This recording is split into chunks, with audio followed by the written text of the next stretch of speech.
Every form of relationship, from the most traditional marriage to homosexual or bisexual relationships, represents each person's attempt to find their feminine masculine balance within. Women have traditionally been in touch with their female energy, but they haven't backed her up with their male energy, have not acknowledged what they know inside. They have always acted as if they were powerless when they are really very powerful. They have gone after external validation from men especially, rather than internally validating themselves for what they know and who they are. Many women, like myself, have had strongly developed male energy but have used it in the old male way. I was very intellectual, very active, and drove myself very hard to shoulder the responsibilities of the world.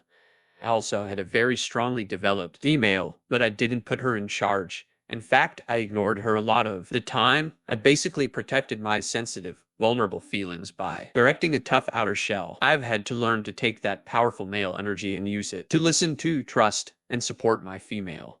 This allows her the safe tie and support to emerge fully. I feel and appear softer, more receptive, and more vulnerable, but I am really much stronger than before. Women are now learning to back themselves up and validate themselves instead of abandoning the responsibility and trying to get a man to do it for them. However, it's a deep-seated pattern that has endured for centuries, and it takes time to change it in the deepest layers. The key is to just keep listening to, trusting, acting on our deepest feelings. The qualities that women have looked for in men: the strength, power, responsibility, caring, excitement, romance must be developed inside of ourselves. A simple formula is this: just treat yourself exactly the way you would want to be treated by a man. The interesting thing is that what we create within us is always mirrored outside of us. This is the law of the universe. When you have built an inner male who supports and loves you, there will always be a man, or even many men, in your life who will reflect this.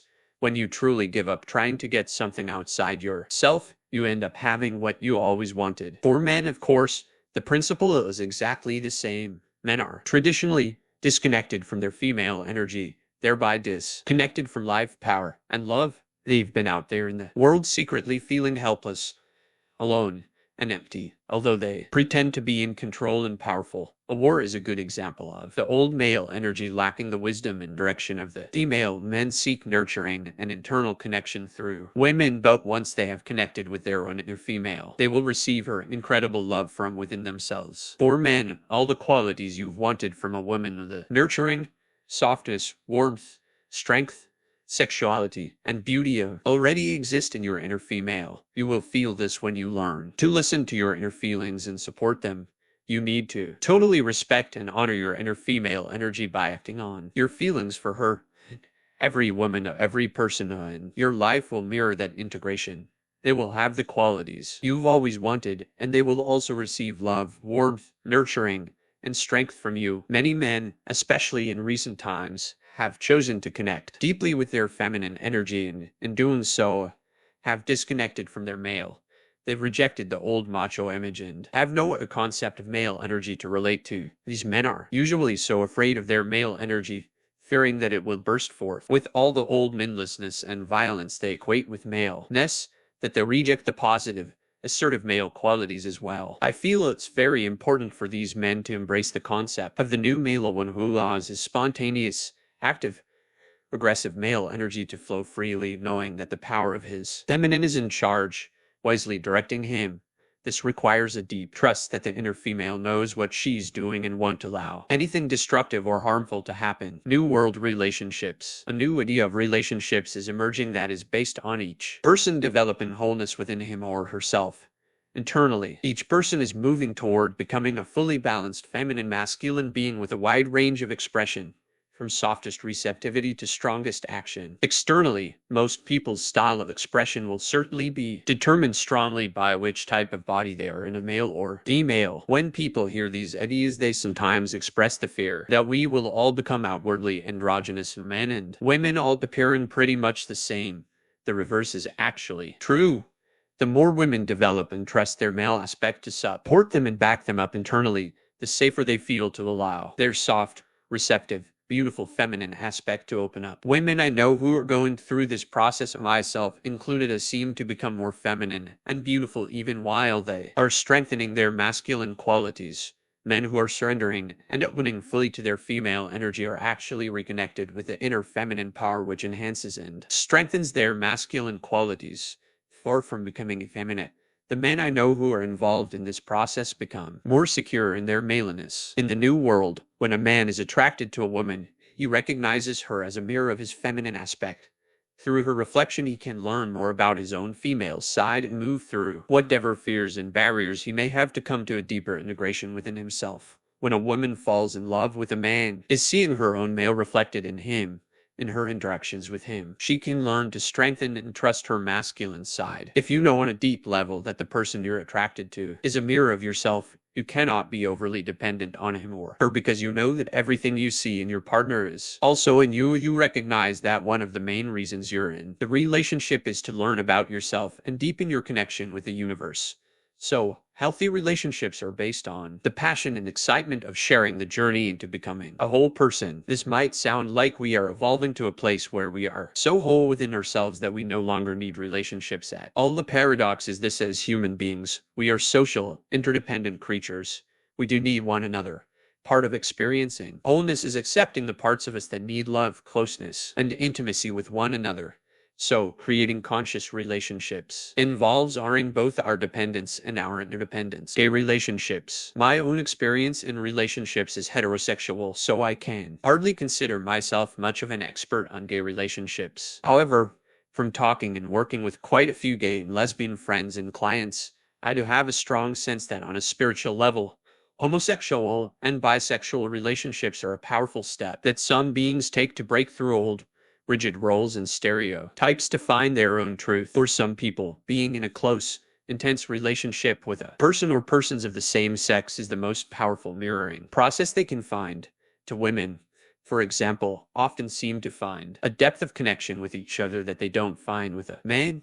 They use this intuitive feminine connection to create a strong foundation and safe environment for each of them to practice building their internal male. They totally reflect and support each other in becoming whole and balanced. A man sometimes seems to find a matching male intensity with another man an ability to go all out that he wouldn't find with a woman.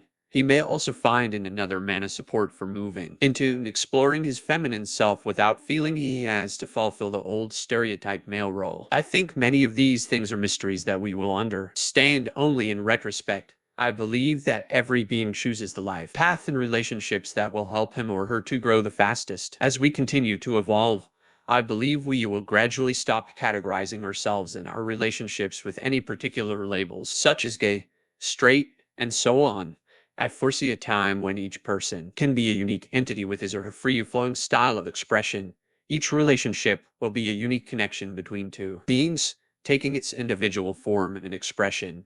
No categories are possible because each one is so different and follows its own flow of energy. Exercise. Think of some of the most important women in your life. What are their strongest or most attractive qualities? Be aware that they mirror some aspects of your own female energy, whether you are a woman or a man. Now think of some of the most important men in your life. What qualities do you most like, admire, or appreciate about them? Recognize that they reflect similar aspects of your own male energy. Again, this applies to you whether you're a man or a woman. If you have trouble seeing that some of the things you admire in others are in you as well, it may be because you have not yet developed those qualities in yourself as strongly as they have. This case, the following meditation. Meditation. Get in a comfortable position. Close your eyes, relax, take a few deep, slow breaths and move your consciousness into a deep, quiet place inside. Bring to mind one person whom you admire or are attracted to. Ask yourself what qualities you find most attractive in this person. Do you see those same qualities in yourself? If not, try imagining that you possess those same qualities. Imagine how you would look, talk, and act.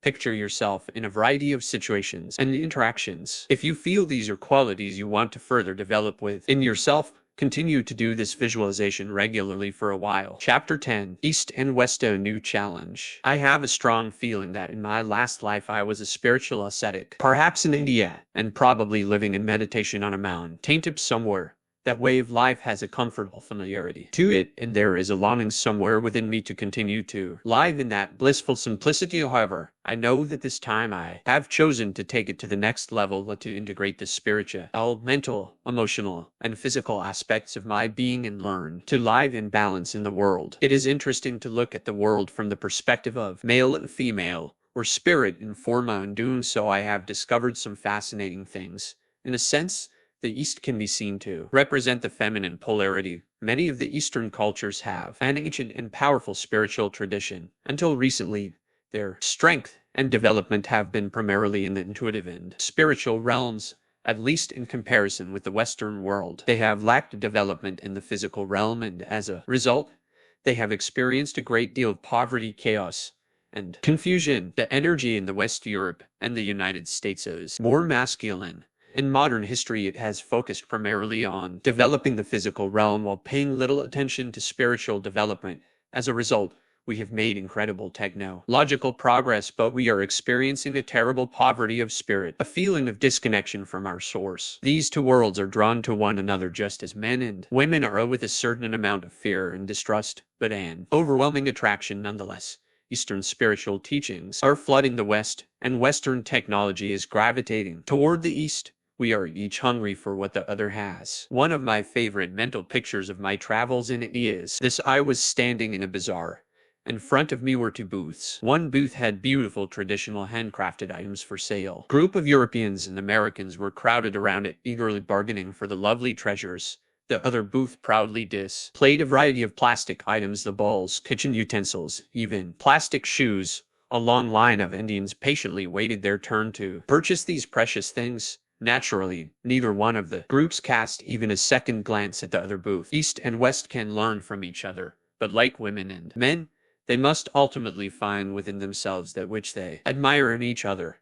Hopefully, the developing third world countries will learn from our mistakes and develop a technology that is more harmoniously attuned to the spirit and the environment. And we in the West must develop a spiritual path that helps us to deal with the physical world. The Eastern spiritual traditions and our Western spiritual traditions, as well, for that matter, are based on removing oneself as much as possible from the world in order to connect more deeply with the spirit. The world, with its temptations and distractions, is a very difficult place to maintain a focus on and commitment to inner truth. Thus, most serious traditional spiritual paths have involved some degree of renunciation of the worldly relationships. Money, material possessions, pleasures, and luxuries have been given up. The ideal has been to withdraw to a monastery or mountaintop and pursue a life of quiet contemplation, giving up all attachment to the world. Even those who choose to remain householders with families and jobs have usually followed strong rules and restrictions that are designed to keep them as separate from the world as possible. This contemplative spiritual orientation has been a necessary and powerful step, but it is reflective of the split we have maintained between spirit and form, between the female and male within us.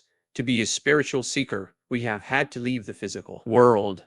Enlightenment has been the reason for reclaiming spirit. By denying the body of a transcending form, by leaving it, individual beings have become enlightened in the sense that they have fully realized their spiritual nature, but they have not fully integrated that enlightenment into their form. When they have eventually left their bodies, the world remained largely untransformed.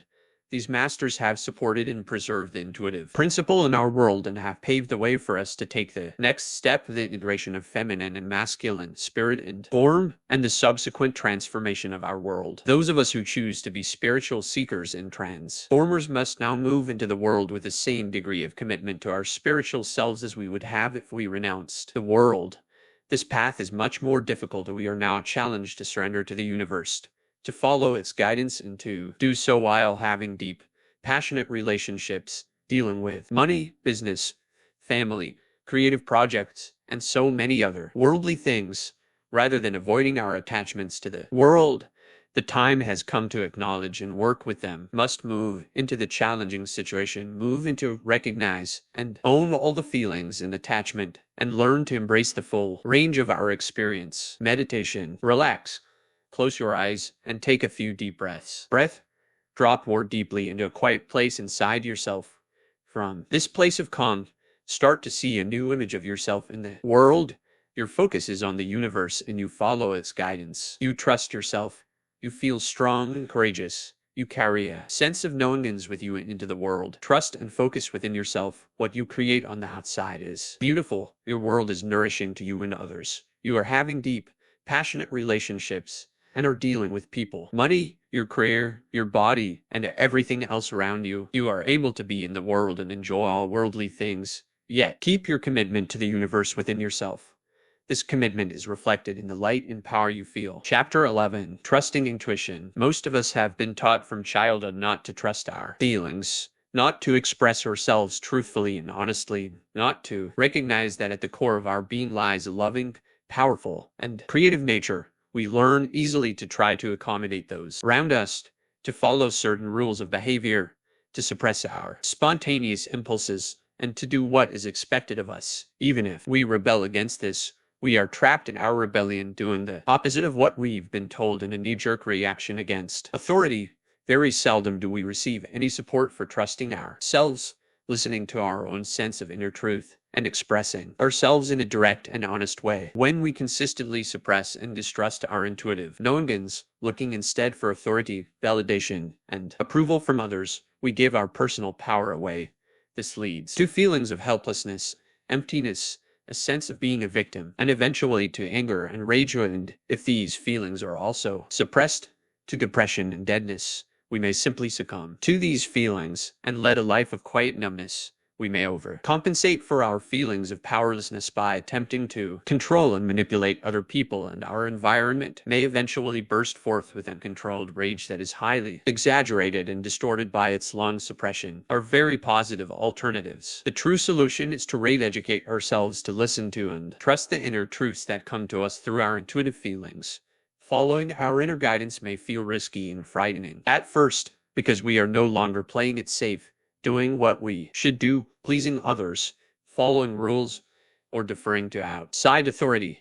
To live this way is to risk losing everything that we have held onto for reasons of external or false security, but we will gain integrity, wholeness, true power, creativity, and the real security of knowing that we are in alignment with the power of the universe. In suggesting that our intuition needs to be the guiding force in our lives, I am not attempting to disregard or eliminate the rational mind. The intellect is a very powerful tool, best used to support and give expression to our intuitive wisdom, rather than as we often use it to suppress our intuition. Most of us have programmed our intellect to doubt our intuition. When an intuitive feeling arises, our rational minds immediately say, "I don't think that will work.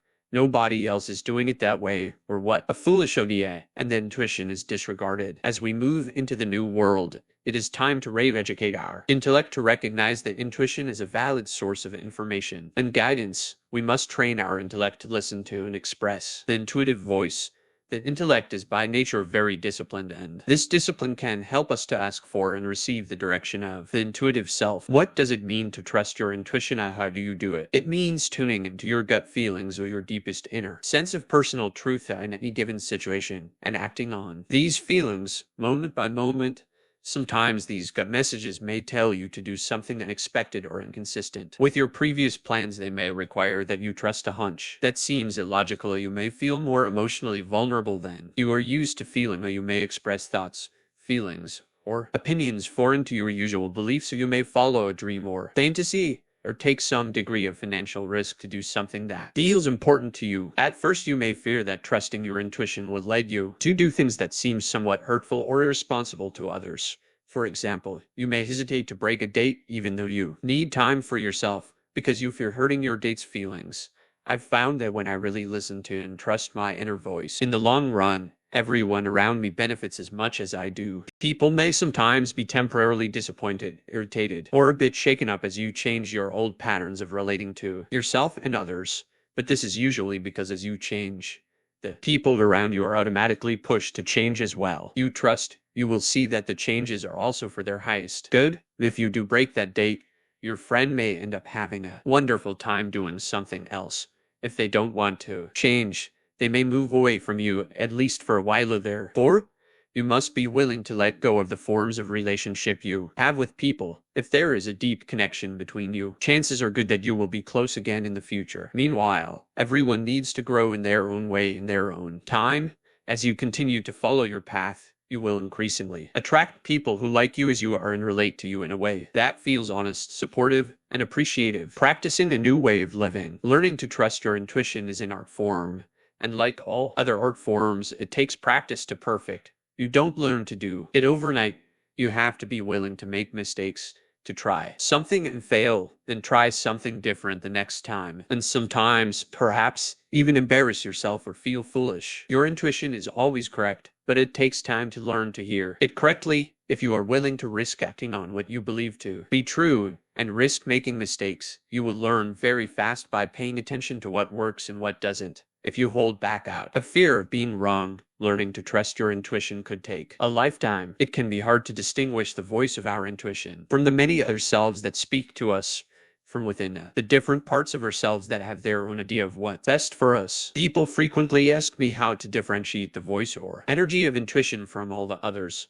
Unfortunately, there's no simple, surefire way at first. Most of us are in touch with our intuition whether we know it or not, but we are actually in the habit of doubting or contradicting it so automatically that we don't even know it has spoken. The first step in learning is to pay more attention to what you feel inside, to the inner dialogue that goes on within you. For example, you might feel, "I'd like to give Jim a call." Immediately, a rational, doubting voice inside says, "Why call him? At this time of day, he probably won't be home," and you automatically ignore your original impulse to call. If you had called, you might have found him at home and discovered he had some important information for you. Another example, you might get a feeling in the middle of the day that says, "I'm tired. I'd like to take a rest." You immediately think, "I can't rest now. I have a lot of work to do." So you drink some coffee to get yourself going and work the rest of the day. At the end of the day, you feel tired, drained, and irritable, whereas if you had trusted your initial feeling, you might have rested for half an hour and continued about your tasks, refreshed and efficient, finishing your day in a state of balance. As you become aware of this subtle inner dialogue between your intuition and your other inner voices, it's very important not to put yourself down or diminish this experience. Try to remain a somewhat objective observer. Notice what happens when you follow your intuitive feelings. The result is usually increased energy and power, and a sense of things flowing. Now, notice what happens when you doubt, suppress, or act against your feelings. Usually, you will observe decreased energy. You may feel somewhat disempowered or depressed. You may even experience emotional or physical pain. Whether or not you act on your intuitive feelings, you'll be learning something. So try not to condemn yourself when you don't follow your intuition, thus adding insult to injury. Remember, it takes time to learn new habits, so the old ways are deeply ingrained. I've been working intensively on my own re-education for many years, and while the results I'm enjoying are wonderful, there are still times when I don't yet have the courage or awareness to be able to trust myself completely and do exactly what I feel. I'm learning to be patient and compassionate with myself as I gain the courage to be true to myself. Suppose you are trying to decide whether to change jobs. Might have a conservative self that feels it would be safest to stay where you are, an adventurous self that is eager to do something different, a self that is concerned about what other people will think, and so on. One way to handle this is to listen to each of these voices and write down what each has to say, or perhaps using a different color pen for each one. Then just let yourself sit with all the conflicting viewpoints for a while without trying to resolve them or make a decision. Eventually, you will start to get an intuitive sense of what your next step needs to be. As you get to know the different selves within you, you will discover that your intuitive self has an energy or a feeling that is different from the other voices. In time, you will learn to recognize it quite easily. One important step in learning to hear and follow your intuition is simply to practice checking in regularly, at least twice a day, and much more often. If possible, once an hour is great. Take a moment or two or longer, if you can, to relax and listen to your gut feelings. Habit of talking to your intuitive self. Ask for help and guidance when you need it, and practice listening for answers that may come in many forms of words, images, feelings, or even through being led to some external source such as a book, a friend, or a teacher who will tell you just what you need to know. Your body is a tremendous helper in learning to follow your inner voice. Whenever you feel your body is in pain or discomfort, it is usually an indication that you have ignored your feelings. Use it as a signal to tune in and ask what you need to be aware of. As you learn to live from your intuition, you give up making decisions with your head. You act moment by moment on what you feel and allow things to unfold as you go. In this way, you are led in the direction that is right for you, and decisions are made easily and naturally. If possible, try not to make big decisions concerning future events, and if you are clear about what you want, focus on following the energy in the moment, and you will find that it will all be handled in its own time and way. When you must make a decision related to something in the future, follow your gut feeling about it at the time the decision needs to be made. Remember, too, that although I sometimes speak of following your inner intuitive voice, most people do not literally experience it is a voice. Often it's more like a simple feeling, an energy, a sense of I want to do this or I don't want to do that. Don't make it into a big deal, a mysterious mystical event, a voice from on high. It's a simple, natural human experience that we have lost touch with and need to reclaim. The main sign that you are following your intuition in your life is increased alveins. It feels like more life energy is flowing through your body. Sometimes it may even feel a little overwhelming, like more energy than your body can handle. You may even have the experience of feeling tired from too much energy coming through you. You won't bring through more energy than you can deal with, but it may stretch you a little. Your body's expanding its capacity to channel the universal energy. Relax into it and rest when you need to. Do things that help you stay grounded, such as physical exercise, being in nature, emotional self-nurturing, and eating healthy, substantial foods. Soon, you'll feel more balanced, and you'll even begin to enjoy the increase in intensity. At first, you may find that the more you act on your intuition, the more things in your life seem to be falling apart. Well, you might lose your job, a relationship, certain friends, or your car might even stop working, or you're actually changing rapidly and shedding the things in your life that no longer fit. As long as you refuse to let go of them, they imprison you as you continue on this new path. Following the energy moment by moment as best you can, you will see new forms begin to be created in your life, new relationships, new work, a new home, a new form of creative expression, or whatever. It will happen easily and effortlessly. Things will just fall into place, and doors will open in a seemingly miraculous way. You may have times when you will just go along doing what you have energy to do and not doing what you don't have energy to do, having a wonderful time, and you will literally be able to watch the universe creating through you. You're starting to experience the joy of being a creative channel. Specific examples. Here are a few examples from my life and the lives of my friends and clients of the types of situations you might be confronted with in following your intuition. Notice that the words in parentheses are the thoughts and feelings that might have held you back or stopped you from trusting your intuition in the past. Leaving a party or meeting because you realize you really don't want to be there, even though you're afraid of what others might think, or you don't want to miss something good. The telling someone that you are attracted to him, or that you would like to get to know him, or that you love him, or whatever it is that you're feeling, because it feels good to be open and tell the truth, even though you're afraid of being rejected, and it makes you feel very vulnerable. And one part of you says, you're just not supposed to do that. The deciding not to write your thesis because you really don't feel very interested in it. Every time you think about it, it feels like a terrible chore, even though you spent 5 years working toward it. And your parents will be upset if you don't get your degree. You'd really like to have the prestige, and you think you could get a better job with it. The taking singing lessons, music lessons, a dance class, or whatever interests you, because you have a fantasy that you would love to be able to sing, play an instrument, or dance, even though you don't think you have any talent. You're too old to learn now, or you might look foolish. The not going to work one day because you feel like you want a quiet day to yourself to hang around home, lie in the sun, take a walk, or even just lie in bed, even though you always go to work and think it's terribly irresponsible not to if you're not sick, or you're afraid you might lose your job, or you think it's silly or frivolous. The quitting your job because you hate it, and you realize that you don't really need to do something that you don't like, even though you're not really sure that what you're going to do next, and you'll only have enough money to last you for a few months, and you feel scared about not having the security of a regular income. The not doing a favor for someone who's asked you to because you really don't want to, and you know you'd feel resentful if you didn't, even though you're afraid you're selfish,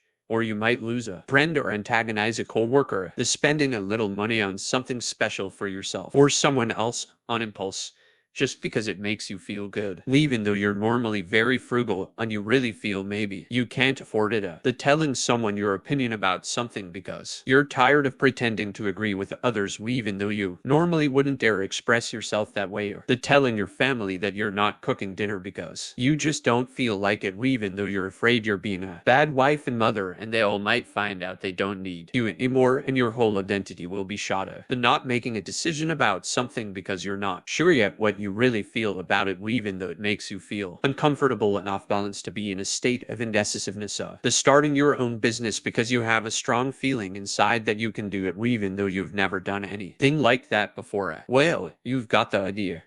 Trusting your intuition means tuning in as deeply as you can to the energy you feel, following that energy moment to moment, trusting that it will lead you where you want to go and bring you everything you desire. It means being yourself, being real and authentic in your communications, being willing to try new things because they feel right, and doing what turns you on. Highly intuitive people. Many people are already highly developed intuitively. Some are very much in touch with their intuition, but are afraid to act on it in the world. Often, these people will follow their intuitive promptings in one specific area of their lives, but not in others. Many artists, musicians, performers, and other highly creative people fall into this category.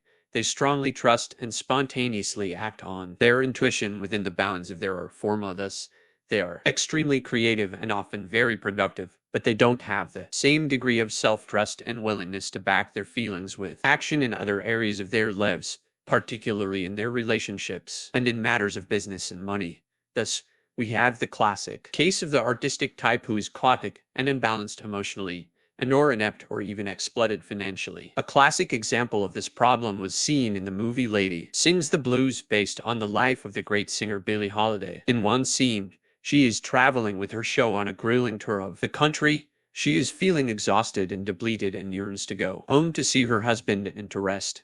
She resolves to cancel her tour and follow her heart.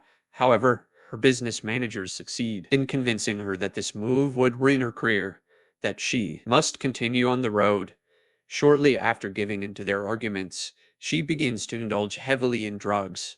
From that point on, her life takes a downward and tragic course. Naturally, one such incident does not ruin an entire life, but this movie provides a graphic illustration of the way many artists and performers give away their authority to other influences around them and suffer the resulting inner conflict, pain, and loss of power. In order to come into balance, these people must learn to trust their intuition and assert themselves in all areas of their lives. Many psychics also experience this problem. They are very open, receptive, and intuitive, and do not block these qualities as many of us have done. They may even give their intuition free rein in their work or under certain conditions.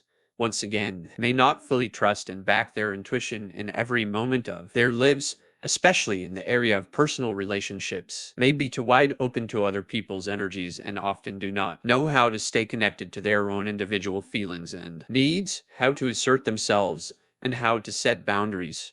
From my experience, these highly sensitive people often have problems with their bodies, that either weight problems or chronic illness. These problems are healed when they learn to balance their receptive, intuitive nature of feminine energy with an equally developed willingness to act on their feelings and assert themselves in personal relationships, masculine energy. Many spiritual seekers who have spent a good deal of time meditating, becoming very sensitive and attuned to their energy, also have problems of imbalance.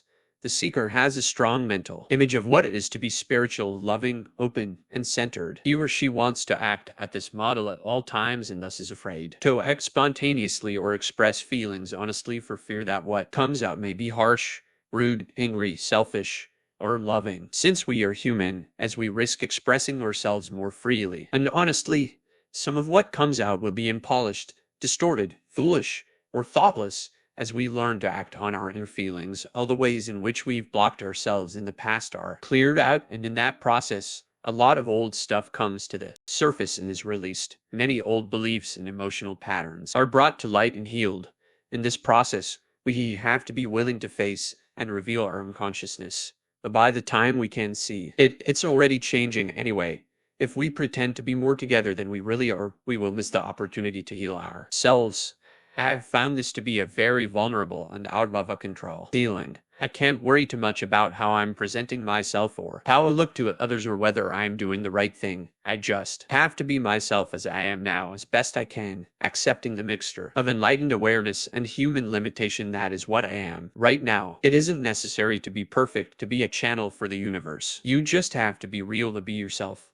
The more authentic, honest, and spontaneous you are, the more freely the creative force can flow through you. As it does so, it cleans out the remnants of old blockages. What comes out may sometimes be unpleasant or uncomfortable, but the energy moving through will feel great. The more you do this, the clearer your channel gets, so that what comes through is an increasingly perfect expression of the universe. Remember, too, that some of our spiritual models reflect our good ideas more than they reveal an accurate picture of enlightenment.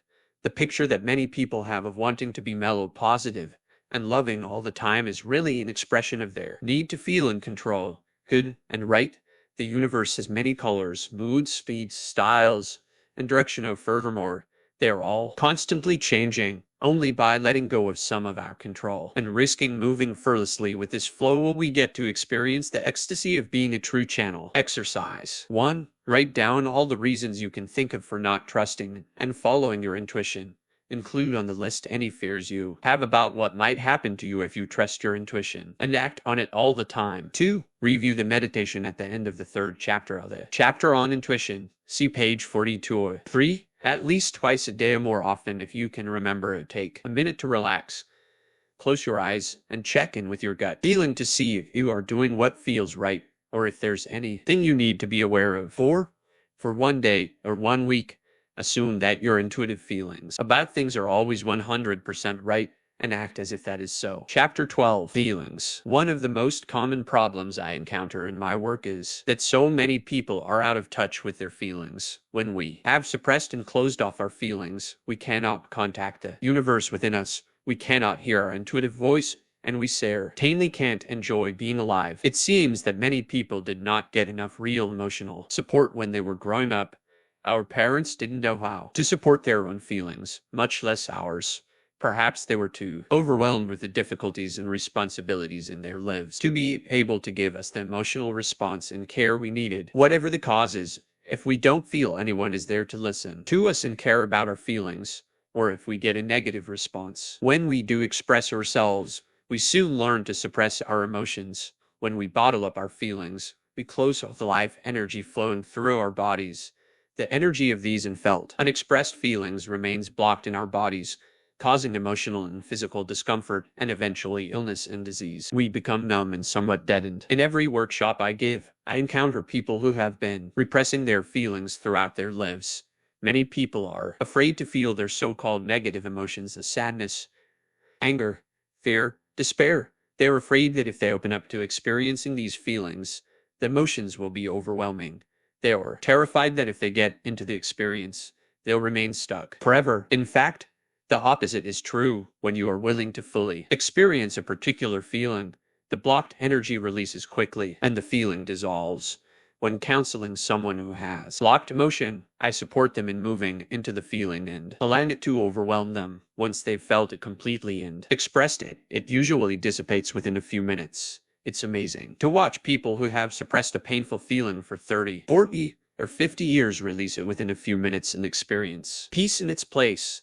It may be important to have the support of a therapist or support group during this process. Once you have experienced and released blocked emotion from the past, a greater flow of energy and vitality will enrich your life. It is important to learn to be in touch with your feelings as they rise. In this way, they can continue to move through and your channel will remain clear. Emotions are cyclical in nature and, like the weather, they are constantly changing. In the course of an hour, a day, or a week, we may move through a wide range of feelings.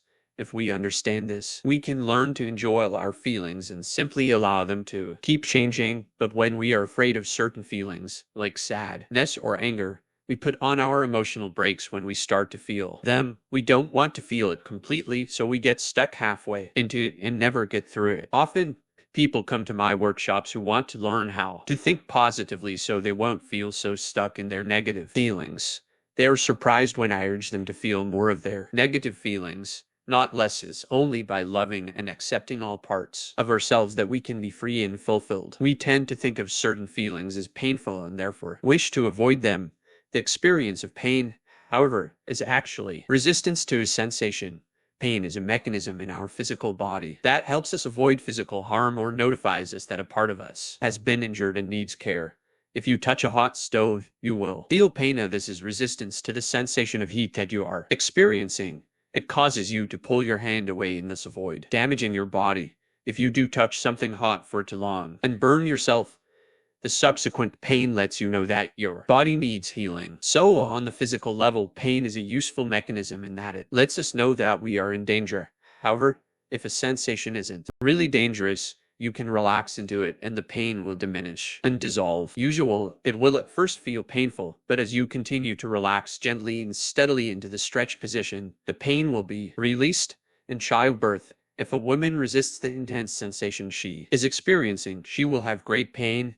The more she is able to relax into the sensation, the less painful it will be. On the emotional level, it is our resistance to a feeling that causes us pain. If, because we are afraid of a certain feeling, we suppress it, we will experience emotional pain. If we allow ourselves to feel it and accept it fully, it becomes an intense sensation, not a painful one. There are no such things as negative or positive feelings. We make them negative or positive by our rejection or acceptance of them. To me, all feelings are part of the wonderful, ever-changing sensation of being alive. If we love all the different feelings we experience, they become so many rainbow colors of life. Here are some emotions that people seem to be most afraid of, with a suggestion of one way you might handle them. Here, it's important to acknowledge and accept your fears. If you accept yourself for feeling afraid, and don't try too hard to push past your fears, you will start to feel more secure, and the fear will lessen. Take risks when you feel ready to do so, but don't force yourself to do things you aren't ready for yet. Sadness is related to the opening of your heart. If you allow yourself to feel sad, especially if you can cry, you will find that your heart opens further and you can feel more love. If possible, reach out for comfort and support from someone who accepts you and your sadness and can just be with you. Grief. This is an intense form of sadness related to the death or ending of something. It is our way of releasing the old so that we can be open to the new. It is very important to allow yourself to grieve fully and not to cut this process short. Grief comes in waves, at first close together, then gradually further apart. Can sometimes last a long time, or recur periodically for a very long time. It's necessary to accept it and give yourself as much support as you need to get through it. Whenever it comes up, hurt is an expression of vulnerability. We tend to mask it with defensiveness and blame so we won't have to admit how vulnerable we really feel. It's important to express feelings of hurt directly and, if possible, in a non-blaming way. In other words, I felt really hurt when you didn't ask me to go with you, as opposed to you don't care about my feelings. How could you be so insensitive? And so on. Hopelessness of this can be the result of not trusting ourselves, honoring our feelings and needs, nor taking proper care of ourselves. We may need to be more true to ourselves and more assertive. Hopelessness can also be a stage we go through when we are letting go of our old patterns of control and learning to surrender to our higher power. Anger, when we disown our true power and allow other people to have a new power over us, we become angry. Usually we suppress this anger and go numb. As we start to get back in touch with our power, the first thing we feel is the stored up anger. So for many people who are grown more conscious, it's a very positive sign when they begin to get in touch with their anger. It means they are reclaiming their power. If you have not allowed yourself to get angry much in your life, you will start to set up situations and people that trigger your anger. Don't focus too much on the external problem when this happens. Just allow yourself to feel the anger and recognize that it is your power. Visualize a volcano going off inside of you and filling you with power and energy. Often people are very frightened of their anger. They fear it will cause them to do something harmful. If you have this fear, if you can create a safe situation where you can allow yourself to feel it fully and express it either alone or with a therapist or support group, allow yourself to rant and rave, kick and scream, throw a temper tantrum, throw or hit pillows or whatever you feel like doing. Once you've done this in a safe environment, you may need to do it regularly.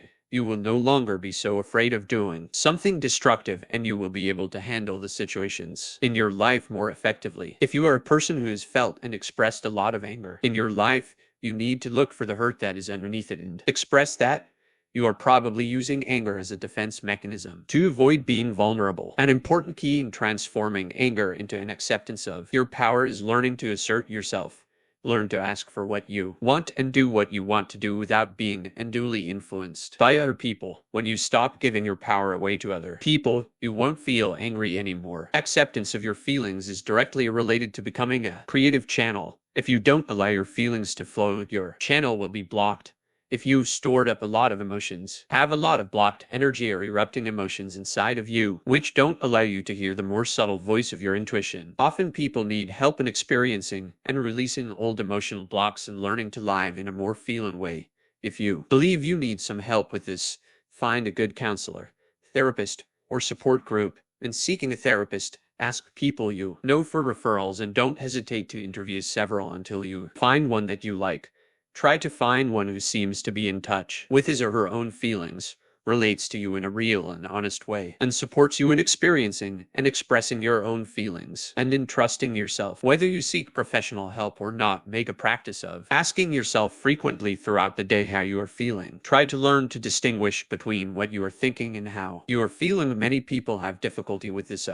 As much as possible, accept and enjoy your feelings, and you will find that they open the door to a rich, full, and passionate life. Exercise. When you wake up in the morning, close your eyes and put your attention in the middle of your body or your heart, your solar plexus, and your abdomen. Ask yourself how you are feeling emotionally right now.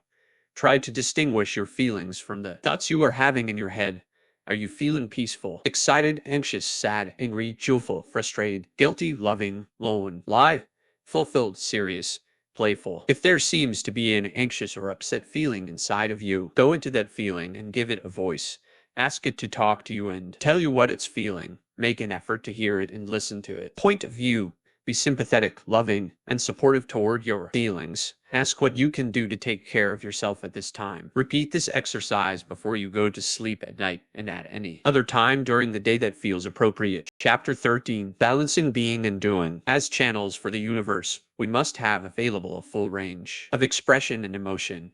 If the higher power tells us to leap, we must be able to leap without stopping to ask questions. If it tells us to wait, we must be able to relax and enjoy a space of non-active ID until the next message comes. We will always be pushed by our inner guidance to explore aspects of ourselves that are less developed, to express and experience ourselves in new ways.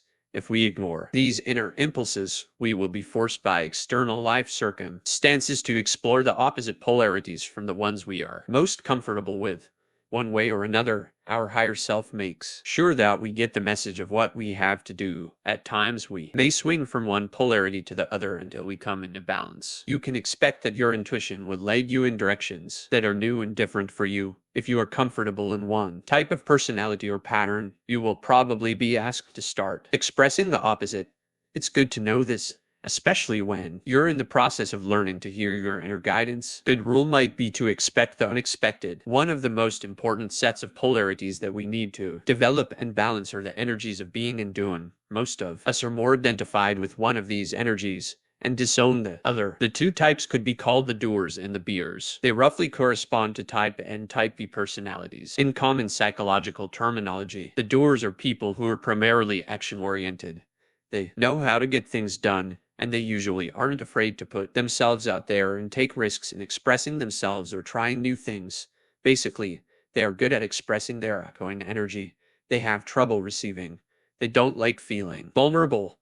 The most difficult thing for them is doing nothing, not being engaged in some type of constructive activity. Unstructured time makes them uncomfortable, and they usually fill it up with lots of activity. They tend to be driven and have a hard time really relaxing. Their male, active energy is more developed, and they may be somewhat uncomfortable with their female, receptive side. Bears are mainly oriented toward inner attunement, know how to relax and take it easy. They enjoy the subtle pleasure of life and often know how to nurture themselves and others and how to play. They are usually flexible and are happy to hang out with unstructured time. They may have trouble with action, fear putting themselves out in new or unusual ways, and tend to hold back a lot. They aren't very assertive and sometimes have trouble expressing feelings or opinions. They worry about what others will think of them. They may be uncomfortable in the world and lack the confidence to deal with people, business, money, and so on. Their female, receptive energy is more developed, and they may be uncomfortable or distrustful of their male, outgoing side. If you are primarily adored, your intuition will almost surely lead you in the direction of doing less. Your feelings will tell you to stop, to relax, and take a day off for a week or 6 months, or to spend more time alone with yourself, to spend time in nature, to spend time with no plan and no list, and just practice following the energy as you feel it. If you consistently ignore these inner messages to slow down, you may develop a minor or major illness. Maybe the way the universe forces you to become more balanced. The hardest thing for a doer is getting no message at all, having to hang out and wait and do nothing until further guidance comes. I am primarily a doer, a list maker, a very active person, and one of the hardest things for me has been when the universe has forced me to do nothing. Yet I find that those times are the most powerful and inspirational of all, because that's when I can really stop long enough to feel my spirit. In fact, I finally realized and had to admit that I kept busy all my life in order to avoid feeling that power. I was afraid of empty time and space because it was actually so full of the universal force. If you are more comfortable with being, you will undoubtedly be pushed by your inner self into more action, more expression, more risk-taking in the world. The key for you is to follow your impulses and to try doing things you wouldn't normally do on impulse. You don't have to know why you're doing something or see any particular result from it at first. It's important to simply practice acting spontaneously on your feelings, especially when it comes to dealing with people, expressing your creative energy in the world, making money, or anything else you might normally avoid. Don't push yourself harder or farther than you are ready to go. It's very important to respect your own boundaries and rhythms. For growing, make sure the voice isn't coming from your inner authoritarian self, saying you should put yourself out in this way. If it's a should, it's seldom the voice of the universe. Rather, follow the feelings you have that guide you to practice expressing yourself and building your confidence in a supportive way. Meditation. Get comfortable and close your eyes. Take a few deep breaths, and each time you exhale, relax your body and mind into a deep, quiet level of consciousness. Imagine yourself as a very balanced person. You are able to relax, play, and nurture yourself frequently, and you enjoy having time and space in your life when there is nothing special you have to do. Yet you act on your feelings and impulses spontaneously. Express yourself strongly and directly. Risk trying new things whenever you are inspired to do so. You live in the full range of being and doing, so you can follow your inner guidance in whatever direction it leads you. Exercise. If you are primarily a doer, spend one day consciously doing as little as possible. Take note of how you feel and what happens. If you are better at being than doing, take a day to practice acting on any impulse or inspiration you have, without expecting any particular results. Try several new and unusual things, especially things that involve making contact with people or putting yourself out in the world in new ways. Notice how you are feeling before, during, and after you do this. Chapter 14. Authoritarian and Rebel. The authoritarian and the rebel are two parts of the personality that many of us have in one form or another. If they are strong voices in us, they can make it difficult to sense and follow our intuition. If we are unconscious of them, they may control our behavior in a way that interferes with our ability to get in touch with our true desires. The battle between them can create tremendous conflict within us, as well as in dealing with all of our inner selves. The first and most important step is becoming conscious of them. Aware of them, we are already separating from being identified with them. We recognize them as part of us, and we begin to have conscious choice about how much power we give them. We can appreciate them for the ways in which they've tried to help us and for what they still have to offer us. That inner authoritarian carries our need for order and structure and the rules we have learned about how we should behave. People who grow up in a home with a strong authoritarian parent figure or in a very authoritarian religion always develop a powerful inner authoritarian self who carries all the values and rules of the external authority figures. It tries to protect you and keep you safe by making sure that you follow the rules, maintain order, and behave as a good, responsible person. If you have a strong authoritarian self, you usually make one of two choices: you strive to follow its rules or you rebel against them. If you follow them faithfully, you are likely to be a responsible, law-abiding person and oftentimes a high achiever. You may, however, lose touch with your spontaneous, free-spirited, creative energies, and eventually, you may even feel that you've lost your soul. Some people react to their authoritarian upbringing and their own internalized authoritarian by developing a strong rebellious self.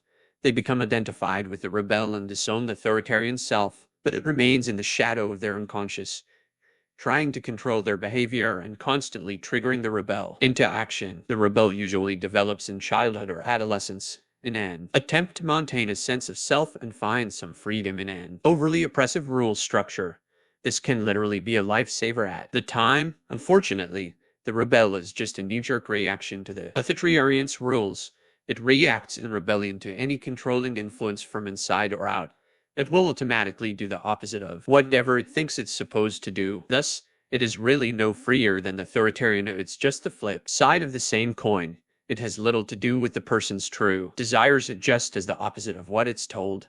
Eventually, it becomes a self-sabotaging force, often inclined toward addictive and self-destructive behavior. Many people who identify with the rebel were the black sheep of their families, acting out the disowned energies of the other family members. They may continue this pattern in later life, always becoming the scapegoat or shadow carrier in every relationship. The rebel will fight against any energy it fears will control it, including legitimate authority figures or your own internal attempts to create positive structure in your life. For example, your boss might make a reasonable request, and you become angry and resist doing what she asks, so you decide to eat a healthier diet, and your rebel immediately eats 3 pieces of chocolate cake. You decide to exercise in the morning, and you find you slept until noon. As always, when we are really identified with an energy, attract its opposite in our relationships. If you are identified with your authoritarian voice, you will probably have a rebellious mate, rebellious children, and/or rebellious employees. If you are identified with the rebel, you will constantly attract authoritarian energies into your life, with the police, the IRS, your mate, your boss, etc. Whether we become overly identified with the authoritarian or with the rebel, these identifications are unconscious. So there is no real choice or freedom when your authoritarian self is dictating your every move or is constantly battling with your rebel. It is almost impossible to get in touch with your intuitive feelings or true desires. The key then is to become aware of and learn to recognize both of these energies. Try to notice when one or the other takes over or when they are locked in conflict. Once you become aware of them, acknowledge them for trying to help and protect you. Then see if you can drop in a little deeper to intuitively sense what it is that you really need and want in this situation. A client of mine was frustrated with her career and saw that she was bringing about her firing. She was working in an office doing administrative work for a salesperson. Although she had great organizational abilities, she found herself forgetting to do things. Her boss would come to her and remind her of what hadn't been done. She would fume with anger. She realized she was getting angry anytime her boss told her to do something, however reasonable. She felt she could not afford to lose the job, but she did not want to stay there either. She felt trapped. As we talked, she started to identify the rebel side of herself. She saw she was fighting with the authoritarian who said she had to stay at that job, and the best way that I have found to become conscious of the different selves within us and work with them is the voice dialogue technique of Hal on Sidra Stone's AC. Recommended resources. Against her boss was in a controlling position. She went back to her childhood and examined when she first developed a rebel inside. She saw that she'd had trouble with authorities at other jobs and in school. Old patterns. When she saw this, she immediately wanted to change these parts of herself. I explained to her that she could not force change. If she tried to change or fix her rebel, she'd be activating it, and the rebel would continue to fight. She needed to become willing to watch herself react, to accept that this was the pattern she was acting out. Once she had really grasped what I was saying to her, asked her to close her eyes and drop into a deeper place inside herself, she needed to ask her intuition what she really wanted. It turned out she wanted to be a saleswoman, though was afraid to try. She was growing angry at herself for sitting behind a desk when she knew there was something else she was meant to do. After realizing what she wanted to do, she was able to come up with several steps she could take to support her goal. She decided to keep her job for the interim and enlist her boss's help in her goal. She decided to conduct several informational interviews at sales companies to get ideas of places she might want to work. Having seen clearly what she wanted and discussed the actions she could take to help herself, she felt much better. A month later, she called me and said that although her authoritarian and rebel continued to fight it out, they seemed to have less power. She had continued to support her goal to do sales work and was feeling much better about her life and less reactive to her boss. Exercise. Identify some of your rules and behaviors that feel demanding and controlling, overly authoritarian to you. Use the categories below in addition to any of your own. I have given some examples. In each category, work: I must work 40 to 60 hours per week. I must work hard to get anywhere. I can't make money doing what I want. Money: I'm never going to have enough money. I must save money. In case something happens, I must not be frivolous with money. Relationships: I have to find a mate. I must please my mate. I have to be monogamous. I'd better be satisfied with what I've got. Sex: I have to have an orgasm every time I have sex. I have to be in love with someone to have sex. I have to be the greatest, most sensual lover. Now write down any corresponding rebel thoughts you may have. For example, needs: work: I'm going to quit my job. Or, who cares about money anyway? I don't need it, or I'll just do what I want behind my mate's back. After you've written out the authoritarian and rebel dialogues, drop into a deeper place and ask yourself what you most want to discover. What is true for you? Write down any thoughts or feelings that come to you. Chapter 15. Relationships. Relationships in the old world have often had a primarily external focus, so we try to make ourselves whole and happy by getting something from outside ourselves. Inevitably, this expectation results in disappointment, resentment, and frustration. Either these feelings build up constantly and cause continual strife, or they are suppressed and led to emotional numbness. Still, we cling to relationships out of emotional insecurity, or go from one to another, searching for that missing piece that we haven't yet found. We've been in this tragic predicament for at least a few thousand years now. We seem to be approaching a crisis point. Relationships and families as we've known them seem to be falling apart at a rapid rate. Many people are panicky about this as some try to re-establish the old traditions and value systems in order to cling to a feeling of order and stability in their lives. It's useless to try to go backward, however, because our consciousness has already evolved beyond the level where we were willing to make the sacrifices necessary to live that way. In the past, many people were willing to hang on to an essentially dead relationship for an entire lifetime because it gave them physical and emotional stability. Now, more and more of us are realizing that it is possible to have deeper intimacy and ongoing relevance and passion in a relationship.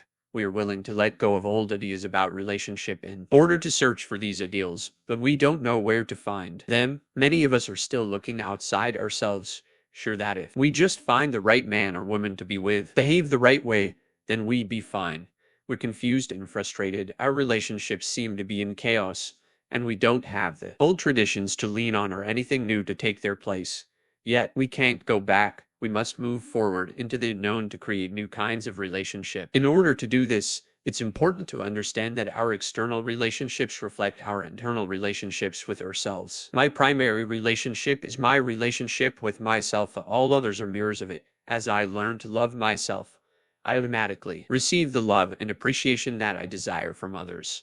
If I am committed to myself and to living my truth, I will attract others with equal commitment. My willingness to be intimate with my own deep feelings creates the space for intimacy with another. Enjoying my own company allows me to have fun with whomever I'm with. And feeling the relevance and power of the universe flowing through me creates a life of passionate feeling and fulfillment that I share with anyone I'm involved with. Taking care of ourselves, because many of us have never really learned how to take good care of ourselves.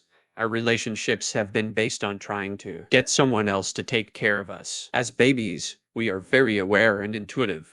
From the time we are born, we perceive our parents' emotional pain and neediness, and immediately begin to develop the habit of trying to please them and fulfill their needs so that they will continue to take care of us. Later on, our relationships continue along the same lines. There is an unconscious telepathic agreement. I'll try to do what you want me to do and be the person you want me to be if you will be there for me, give me what I need, and not leave me. This system doesn't work very well.